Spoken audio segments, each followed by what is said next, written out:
আজকে একটা রিয়েল ঘটনার কথা বলবো। আমার এক কাকু, যার বাড়ি ছিল মুর্শিদাবাদে। কাকু কাজ করতো কলকাতার একটা কোম্পানিতে। মুর্শিদাবাদে রাজনৈতিক কোনো সমস্যার জন্য কাকু এবং কাকুর ফ্যামিলি ঠিক করে কলকাতায় শিফট হওয়ার জন্য। তো ওরা কলকাতায় একটা ফ্ল্যাট কিনে ওইখানে শিফট হয়ে যায়। কাকুর ফ্যামিলিতে কাকু, কাকুর স্ত্রী এবং এক ছেলে থাকতো। তো কাকু প্রতিদিন অফিস থেকে এসে কাকিমা এবং ছেলেকে নিয়ে গান গাইতো। তো কাকু একদিন আমাকে কল করে কাকুর ফ্ল্যাটে ডাকে। তো আমি যেতে কাকু অফিস থেকে এসে বিকেলে গান গাওয়া শুরু করে। তো আমি কাকুর বাড়িতে যেদিন যাই, তার পরের দিন আমরা দেখি কাকুর আসতে দেরি হচ্ছে। কিছুক্ষণ পর অজানা একটা নাম্বার থেকে কাকিমার কাছে কল আসে, কাকু অ্যাক্সিডেন্টে মারা গেছে। কাকিমা এবং কাকিমার ছেলে শুনে কান্নাকাটি শুরু করে দেয়। তো আমরা ফ্ল্যাটের নিচে বাইরে বেরিয়ে আসি, আর কিছুক্ষণ পর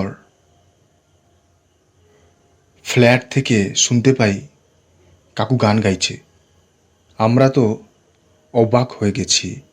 আমরা ছুটে যখন ফ্ল্যাটে পৌঁছই, দেখি সত্যিই কাকু বসে আছে এবং গান গাইছে। কিছুক্ষণ কেউ কোনো কথা বলেনি।